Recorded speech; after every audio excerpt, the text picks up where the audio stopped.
I am so tempted to conduct a contest on how to, on a design the pulpit contest. And this pulpit, I love this pulpit because I grew up with this pulpit, but I think I lack space. I was about to carry one more book, but it's about to kind of like, I can't place the books, so I'm tempted to ask the designers in this church to help me design an organic pulpit. I don't want to buy. I want the stuff to be so organic, but it has a lot of space, and it's made of wood, but don't cover me. Don't put like a tank in front of me. I want this. I want it to be slim, but I want a lot of space so that I can put 3 or 4 books so that when I move, I see it. Now I'm scared that my Bible will fall off. But I love this pulpit. If you get rid of this pulpit, can I take it home? Because I grew up on this pulpit. But I think I need more space. And I'm going to ask the artisans in this church to build it so that it's organically grown from us. Is that good? So, design. That would be so good. So that your design will go up here. You think that's workable, craftsman? Yeah? Yeah? Organic, okay? No fancy thing. I just want a very simple thing, but well designed. Like it grew from us. Like I won't mind if it's a tree. You know, that's tree, that's trunk like that, and then there's a thing. And there's a platform. That would be so good. Anyway, now don't design now. We're going to the sermon now. Design later. Now, it is so important that we had the young people here a while ago. Because I'd like to start off with something that I discovered just recently out from reading a recent journal on sociology and the connection of sociology and theology. A fascinating journal on religion and sociology made a wonderful, a scholar wrote an interesting observation regarding the present disconnect of people my age, the disconnect of people my age with the young ones, which they refer to as the millennial mind. The millennial mind is the mind of the young generation, like Darren. Can you raise your hand? If you spot a person as young as that guy, chances are he belongs to the millennial mindset. And anything above this age group, you kind of like belong to my way of thinking, where during my age, I'm in my 50s, this is how I operate. I go by proposition or arguments. Before I shake your hand and I agree on any deal, whether it's business or relational, you've got to give me a proposition, an argument, so to speak.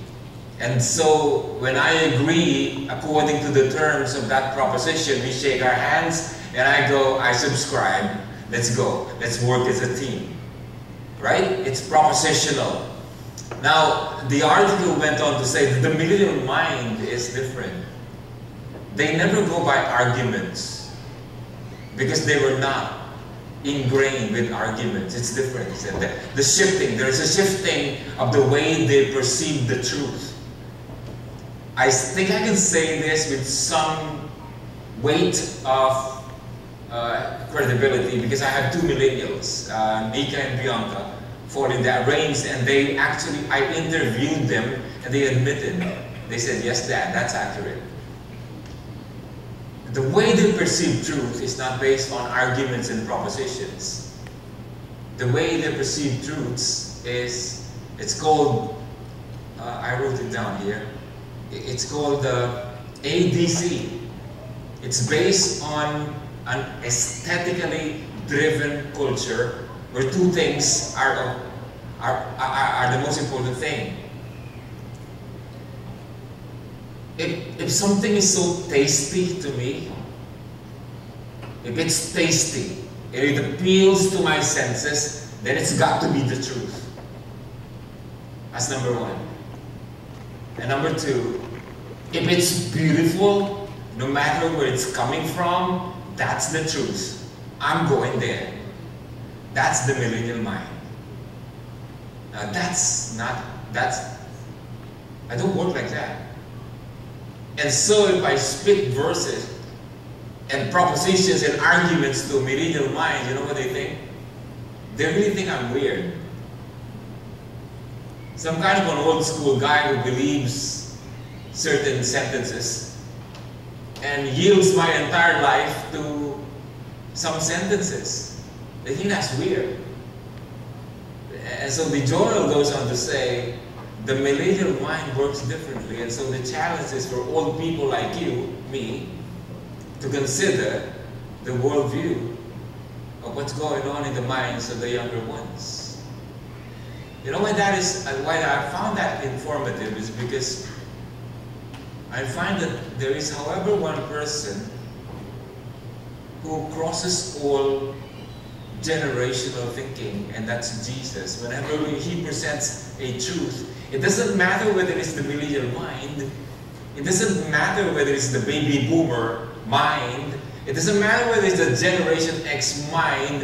Whenever Jesus unpacks anything, no matter how difficult the concept is, it becomes so crystal clear. Well, because he owns wisdom. He knows how our minds works.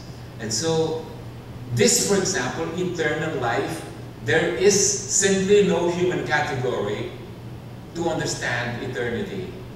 Why? Who has gone there anyway? Or have you known anyone who has gone to eternity? No. I know you're going there, you think you're going there, and I think I'm going there, but in terms of trying to explain what eternity is, can you please write an essay on what eternity is? You cannot. Simply, there's no way for a human being to explain eternity, and much more, connect life with eternity. How can there be eternal life when we know we have birthdays and we die? You're born, you suffer, you die. That's the story of humanity. You're born, you suffer, you die. That's it. Right? But when Jesus explains it, he drops the mic. We are awed and we say, my goodness, that is so crystal.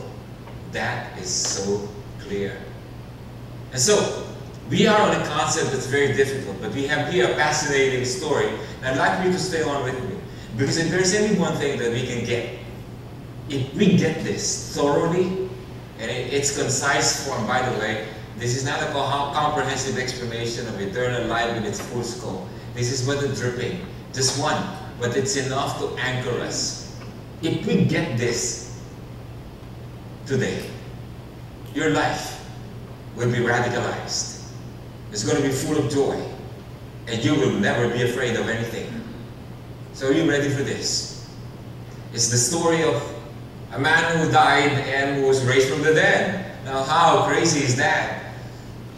Tell that to a millennial person, just tell them that it actually happened. You better be good and try to explain it, right? And so Jesus clarified it this way. In order to clarify it, I hold three anchors. The Lord Jesus, when he explains something, he will use anchors. And so I will attempt to use three anchors here, so we will not just simply float without any anchors. The first thing that I'd like for you to consider is the absence of God. The absence of God. Letter A, absence. There.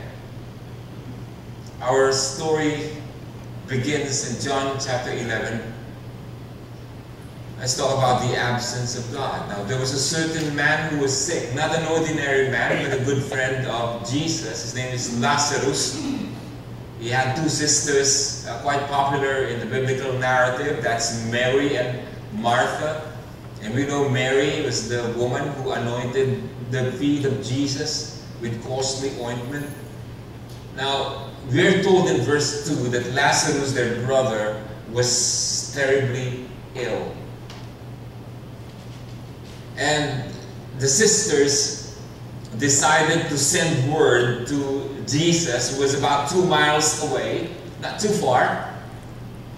And they were so desperate, they sent someone to tell Jesus that their brother was severely ill. That's very interesting. When Jesus heard this, in verse 4, we are told, he said something. The sickness, this kind of sickness that Lazarus has, will not end in death, but it's actually for the glory of God. But then, when Jesus heard that he was sick, you know what Jesus did in verse 6? He just stayed there for 2 days longer where he was staying. He decided to stay 2 more days, despite the fact that he was told that his friend was actually dying. How's this for PowerPoint, Gemma? I know you love your kids because I love them. They're so lovely, it's beautiful kids. Just for the sake of an example, Blake is overseas doing some work in Asia, for example, just for the sake of illustration. And just for the sake of illustration, one of your babies got sick. Let's say Sharon, like severely ill. You desperately called Blake, and you know he's at a conference, but you didn't care. He said, Blake, I need to tell you, Sharon is at the ER right now, and it doesn't look good. What if Blake, on the other end of the line in Asia, tells you, honey, that illness will not lead to death. It is for the glory of God. And I have to stay here for 2 more days. I wonder what you will tell Blake. I wonder if I tell Manel that, if Manel tells me, honey, Bianca is at the ER now. I know you're in Asia doing all sorts of ministry, but Bianca is at the ER right now. What if I tell Manel, honey, that illness will not lead to death, so it's okay. I have to stay here for 2 more days. I think I have a clue on what Manel will tell me. Stay there and don't ever return home. She probably will tell me that. I think it's echoing now. Because that's understandable. Your child is in the ER. Not an insect bite, but dying. And then the other guy tells you, I'm staying here for 2 more days. You know, this is cool. But the problem, however, is the friend dies. Let's escalate it. God forbid. My wife, God forbid, one of our daughters, ER. She calls, and then I tell her 2 days, honey. Give me 2 days, and then God forbid, our daughter dies. Of course I call.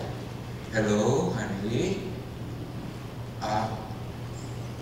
What's the latest? You think she's gonna answer? What do you think will she tell me? That on those 2 days that I was not home, that I decided to stay where I was, and our daughter died. What do you think will she tell me? She probably won't even answer. Did you get this? I'm trying to get into this. She probably won't even answer. Well, you know Lazarus died.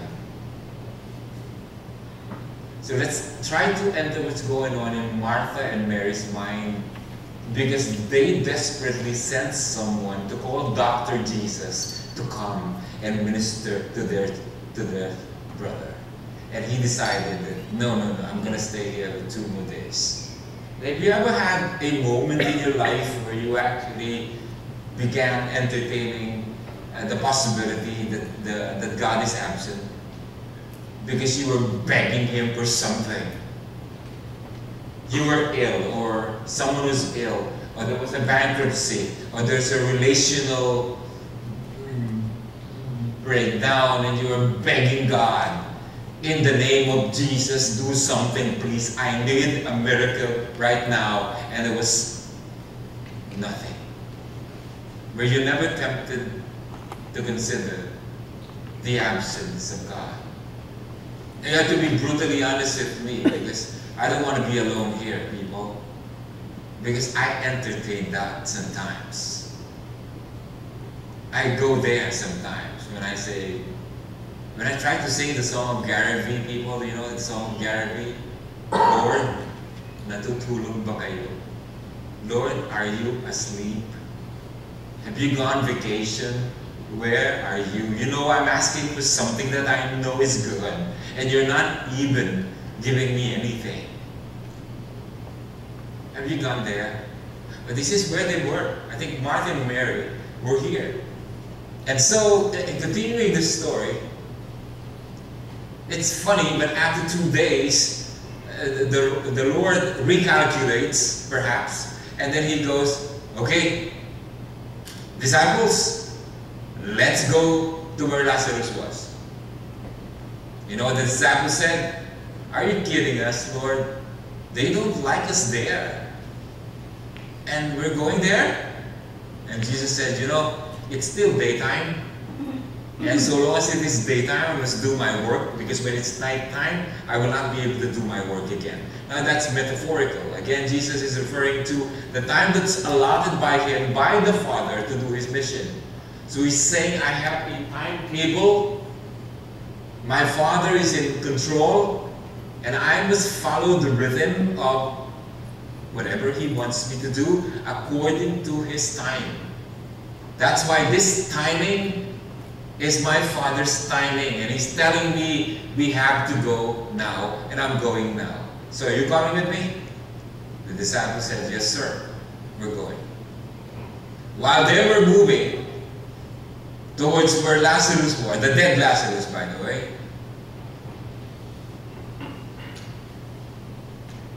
but something happened. He told His disciples something. You know what? My friend Lazarus has actually fallen asleep. And the reason why I'm going is because so that I might awaken him out of sleep. He's using euphemism. You know what euphemism is? When something happened and you don't want to go direct, and you just want to make allusions. Like in the vernacular, from where I'm coming from, in the Philippines, when you say somebody died, you don't say, namatay na. You don't say that. He died already. That's too strong. You kind of like soften the landing. You go, alam mo, si Itay, pumanaw na. Or, alam mo si Inay, nauna na. You don't say they died, right? You use euphemism. In this case, Jesus is saying, my friend Lazarus is asleep. And the reason why I want to go there is because I want to rouse him. But then the disciples didn't get it. The disciples said, oh, he's asleep. So he can recover. Don't worry, he's just sleeping. He's just sleeping, so he will recover. And then Jesus clarified it because they're not getting it. And Jesus said, really, what I really want for you to know is that my friend Lazarus is actually dead. And I'd like for you to fasten your seatbelts because this is something that is disconcerting, really. Because I'm going to lead you to the next A. There is some assurance here that when there are troubled times, and what could be more troubling than death? Can you name anything more troubling than death? I don't think so. This is the max of troubling times when someone dies, right? But there has to be something here that God will do, and this is assurance. I'd like for you to fasten your seatbelts because this might be very difficult to take. But I'm not making this up. It is the Word of God. So let's just go through the Word of God. Jesus is saying, Lazarus is dead, and I am glad. Did I just make that up? I'd like you to... Now, that one I don't get that. I've never heard a human being say this to me. Do you know that so-and-so died and I'm glad? I don't think that is appropriate at all. Like if someone dies, I see this in the teleserye, in the Filipino series all the time. Though, when someone dies and he is their enemy, they will say, he died. And then they go, booting up. I'm glad. I was waiting for that. I'm glad. It's vindication time. But you never quite hear that in the real world. Someone dies and someone tells you, I'm glad. Now guess who said it? Lazarus, my friend, is dead, and I'm glad. I cannot understand that. Because my dad died, and to this day I'm still thinking about that, and how difficult that time was. And I'm imagining Jesus looking at this event, and looking at it and saying, your dad, Butch, died, and I'm glad. My goodness. And that is a terrible thing for me, but only if I don't continue the context on why Jesus said that. Now remember, all wisdom comes from Him. And when there are troubling times, I must run to Jesus because He's the one who can comfort me. But this is why He is glad. Look, let's see. Lazarus, my friend, is dead, and I am glad for your sake, He said. Let's finish the context.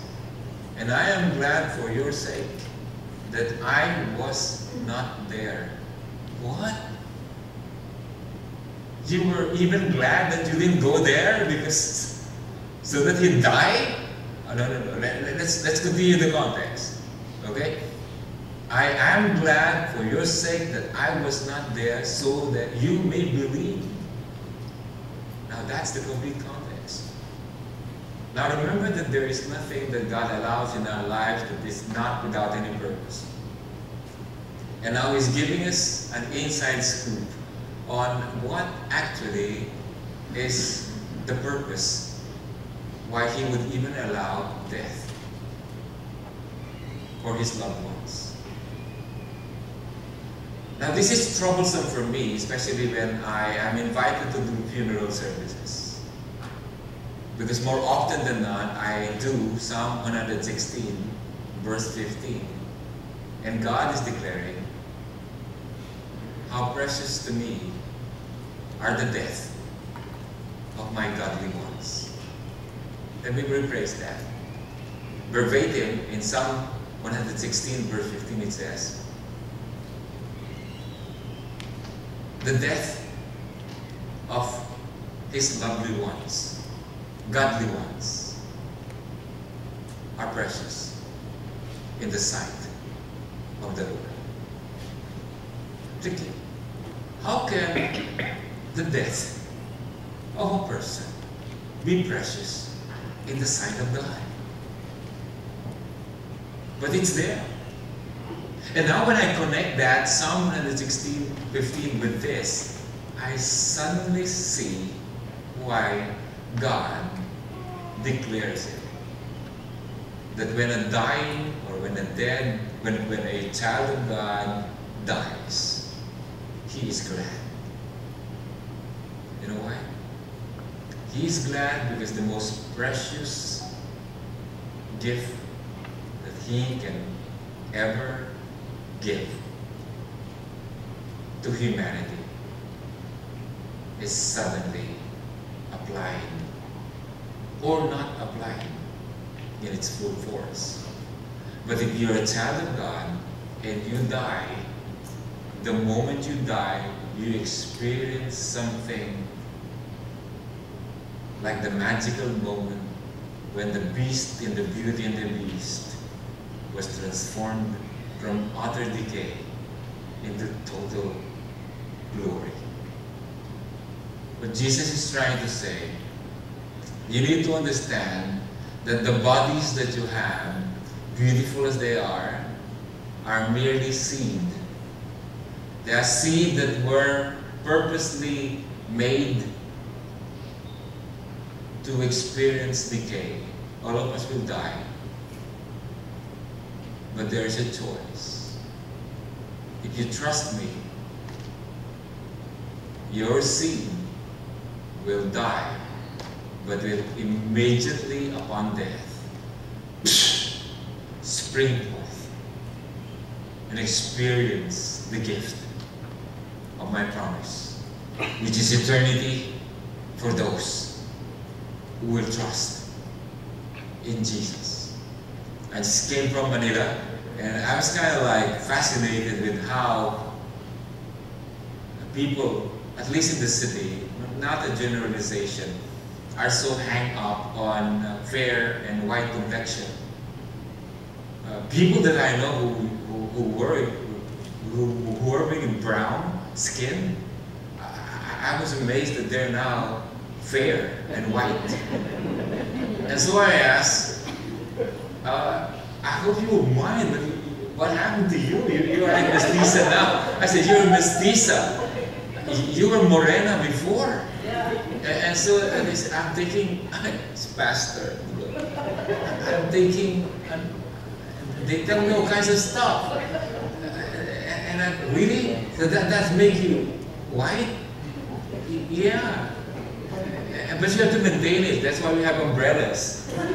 You kind of like maintain it. And this is crazy. I go, wow. And there is fascination for externalities, like salons are all over the place, offering all kinds of hair straightening products. The ones that are curly before, like super curly, they have super straight hair. And I'm shocked. I go, my goodness, what kind of a hair you got here? It's like so sun silk. And they go, oh, Pastor, you can do everything now in Manila. I said, look at you, I say. You used to be like morena, and now you're so white, and now your hair used to be so curly, and now it's so flat. Wow, I said. And then she looks at me kind of like chuckling, because she knows she's invested. She's not trying, they're not trying this just kind of like casually. They are invested. And you know why? Because I think they're joining the mindset, and if we're not careful, we will join the mindset that the seed will never die. I just have to maintain my seed. It's the seed will never die. And so, you should see the 60-year-old ladies in Manila. They are the new 30s. I'm not kidding you, people. I need to show you pictures. I'm going to show you pictures. You will not believe that these girls are 60-year-olds. You will not believe. That's how high the seed maintenance is out there. Because of the delusion that the seed will never die. Well, reality check, it will. But you got a choice.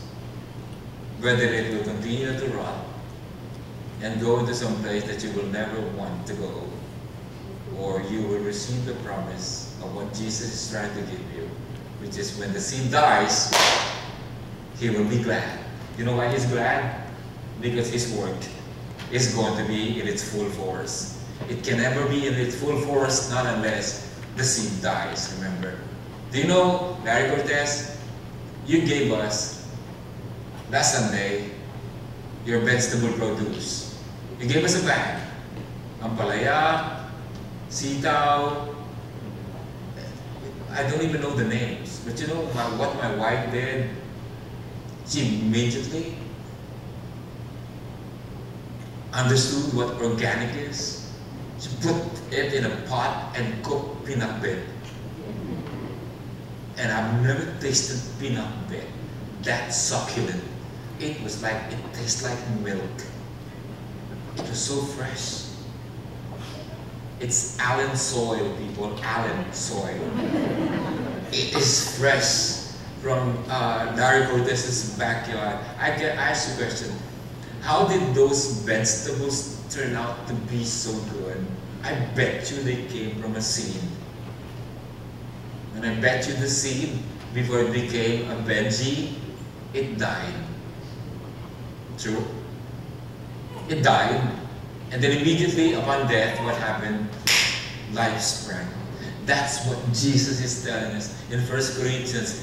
When my children die, I am most glad. You know why? Because I'm going to see my work applied immediately in glorious form. I'm not joking when I say that I have conquered death.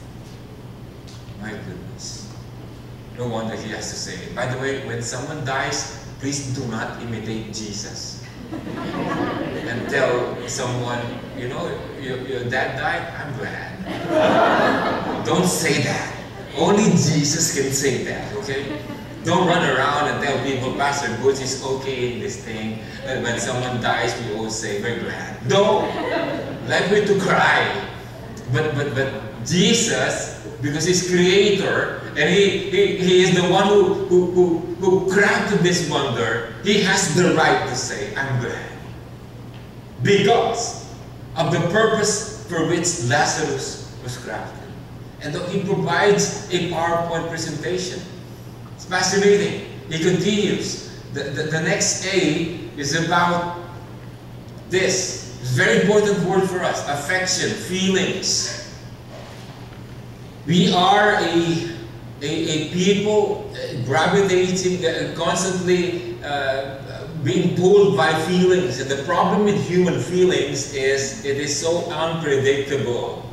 I feel this way 30 minutes ago and I can be changed in just 15 minutes, and I will so totally change feelings in 15 minutes.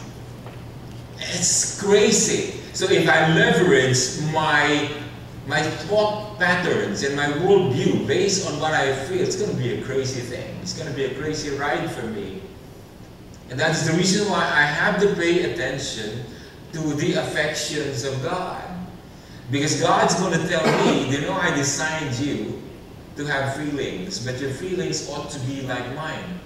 And there is a manner which I would call proper affections, and one that's fallen.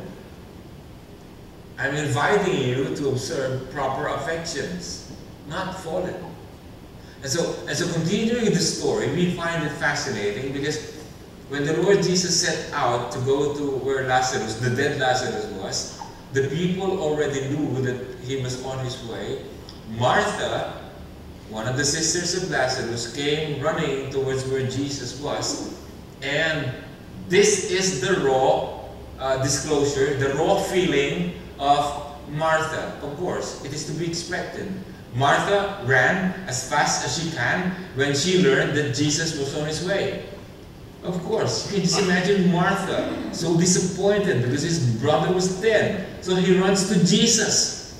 And I can imagine, I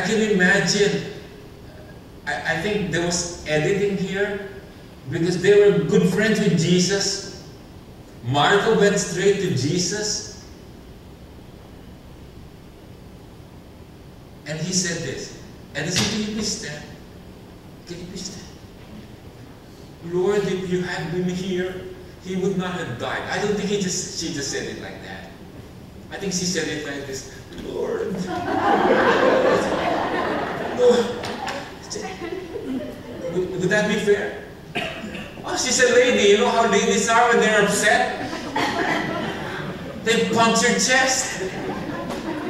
Right, Edison? Does Lisa do that to you? Thank you.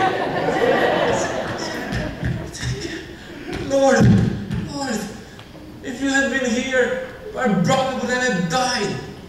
You know, that boiling water, you know? boiling water. So how do you settle that if you're a man? Sometimes men are at a loss. We don't know what to do when we get an emotion like that from a woman, because women, they feel it 7 times more than we do, right?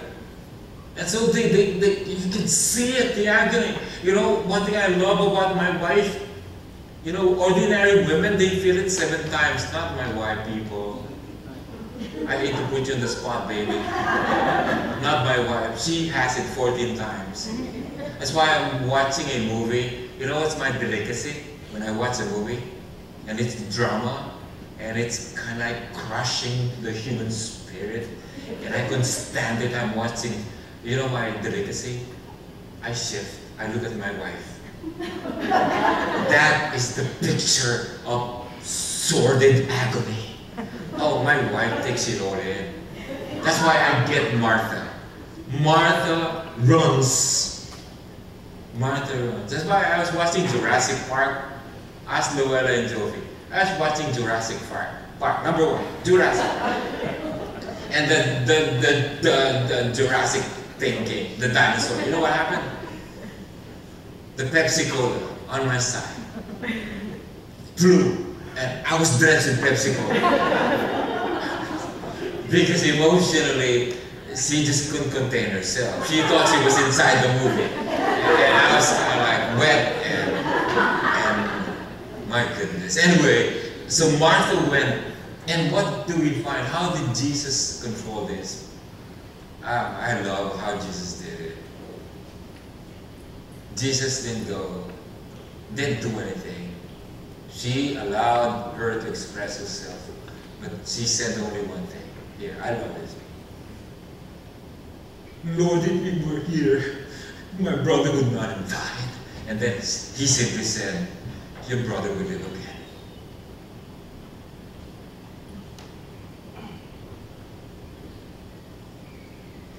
Oh my goodness. And then she stopped. There's so much force in that. The anchor of the Creator, when He says it, you know it's true. You know what He said? I can never attempt to do that to Manel. If some problem is in the house, and then I would go, honey, don't worry about that. It will be settled. You know what she would say? She would say, no, you don't know what you're talking about. But when Jesus says, look what Martha says, your brother will live again. Martha gets it. Do you know what Martha does? Oh yes, Lord, I believe. She runs back to Mary. Mary, the other one, who is probably more emotional than her, right? So he goes to Mary, 2 miles. That's 2 miles. Mary's there, still on the floor. You know how Mary is, constantly on the floor. Weeping. So he picks her up, Mary. The rabbi is here. Huh? He's here? Huh? So she runs. Anger, everything, frustration. She runs to Jesus. Let's see what she tells Jesus. There it is. She runs to Jesus. And with full force, emotion, she goes, Lord, if you had been here, my brother would not. Derek, can you stand up? Because, you know, Martha was hitting him here. Right? You know what Mary did, probably? That was cut by John. He was in here. My brother would not have died. Would not have died. Probably slapped him in the face.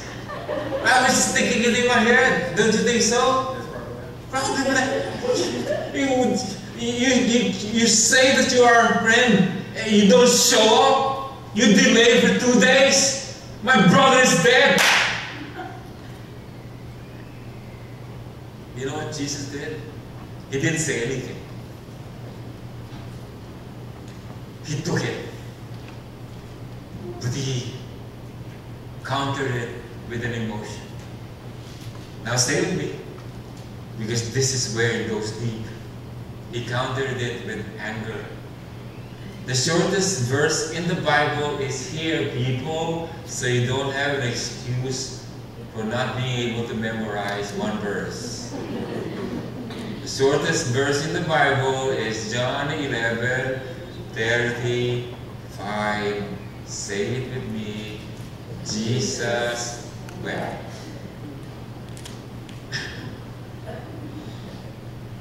Now, that is probably the most misunderstood verse. It's the shortest, it's probably the most misunderstood because it's taken out of context. Because it's taken from the human standpoint. Jesus wept. Oh, how cute, how tender. Jesus is weeping. Wow, so cute. He has a very tender heart. Jesus is weeping. Wow, so touching. No, that's not it. You know what the word for that in the original Greek is? Boiling over with anger, that you're actually shaking like this because you are so upset with something. Have you ever been so angry that you wept?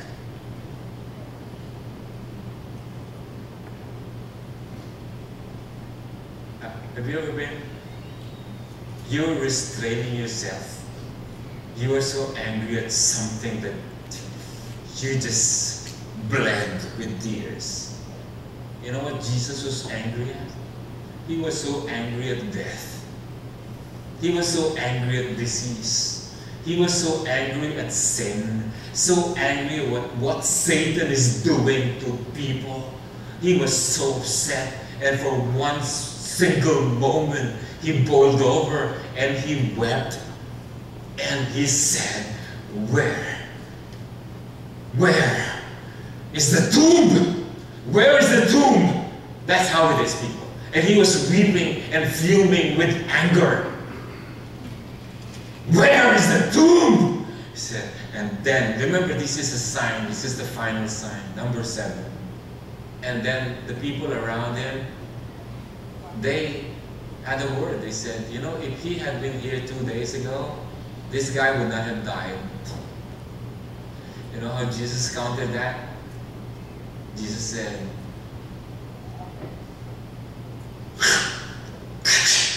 it's time for action. You know how Rambo movie is? He cocks and there's no turning back. He said, this is no time to bleed. This calls for action. Where is the tomb? They took him to the tomb, but Martha was restraining him now and said, Jesus, I know you love my brother, but it's been 4 days. And this is not good. Because we cannot roll that stone. It's been 4 days.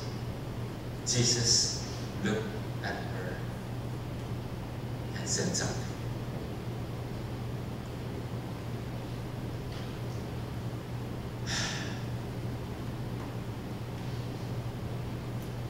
Remove the stone. Did I not say to you that if you believe, you will see the glory of God? Martha again received that word and said, remove the stone, remove the stone.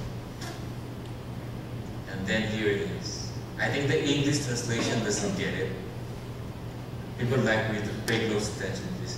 The English translation has a poor translation.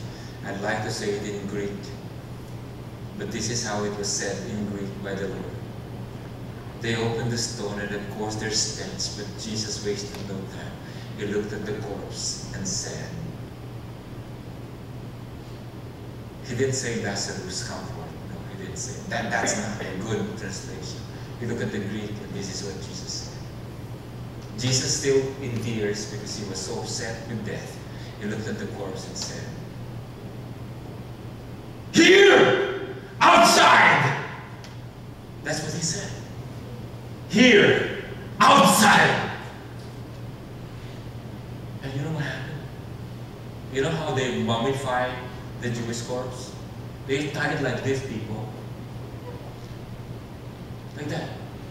that corpse stood up and went like this. And Jesus said, go to him and untie him. And let him loose. That's the last sign. Jesus is saying, you're challenging me death. The last frontier of humanity. I'm going to show you what I'm going to do. All that I'm going to do is to stare him down and say, get out! Get out! Here! Now! And a dead man or a dead woman will simply obey, because I have conquered death. My name is Christus Victor, Jesus is saying, and we forgot. I am the resurrection and the life. No one can do this except me, because I died. I will die on the cross of Calvary. And I will rise on the third day, so that everyone who believes in me, when I call them by name, here, outside, death will have no number on them. That's why he said, he's dead. I'm glad. My goodness. How can I show you my glory if you don't die? That's why precious in the sight of the Lord are the death of his saints. Amazing. The final sign is this. I am the resurrection and the life. I'm not promising you what the world is trying to offer you. Wealth now, health now, everything now. I'm not promising you that. But I'm promising you something. I'm promising you myself. Jesus is saying, I am the resurrection and the life. I promise to give you myself. That's all that you need. If you get me, you will have everything. You're going to reconcile and apply all these things. 3 things. Number 1, Jesus is always present. He will never leave you. There may be some thoughts of delay, but he will never leave you. He's always present. And so have peace, because Emmanuel is always with us. He will never leave you nor forsake you. What is your present doubt? Replace that with this truth. He will never leave you nor forsake you. You will have shalom. Number 2, Jesus is always pursuing you. Never think for a second that you will be abandoned in favor of someone else. No, even now, as you are in the sanctuary, it is already proof that you are being pursued. And so no matter what your concern is, be patient. Jesus is doing something about it. And number 3, which is probably the most pragmatic and very important, remember this. There is nothing in your life that cannot be conquered. Death is the most difficult. Cancer is nothing, people. Laugh at it if you have one. You have a toothache, that's bad, but laugh at it. You're about to die, look at the Bible. And remember the words of Jesus. When you die, I'll be glad, because you will experience my complete work. Jesus is always powerful and have proof. What is this? I'd like for you to fill in the blanks. What is your current struggle and challenge and difficulty? Illness? Financial difficulty? Relational breakdown? Place it there and tell God, God, I'd like for you to meet me where I am, because you're powerful. And let this challenge be a proof of your power, so that I can tell your story, and so that when people look at my life, they will find you there. You think Jesus is not going to fill you with power? He will. You can't wait. You can't wait. Jesus is your life. For the time being, we are called to live well. But I have good news for you. There are people who attended the Daily Vacation Bible School, VBS. They call it VBX. He said, I hope it's 2 weeks because it's too short. The kids are clamoring for more. They loved it. I bet you this camp, it's going to be in October. There'll be again clamor that we extend the camp. You love being together, and God at the center. I have good news for you. We will be together forever. No bills to pay. No cancer. No crisis. No pain. No tears.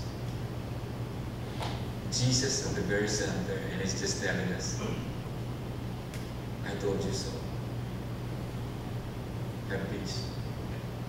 Take that home and live well. Father, thank you for your word.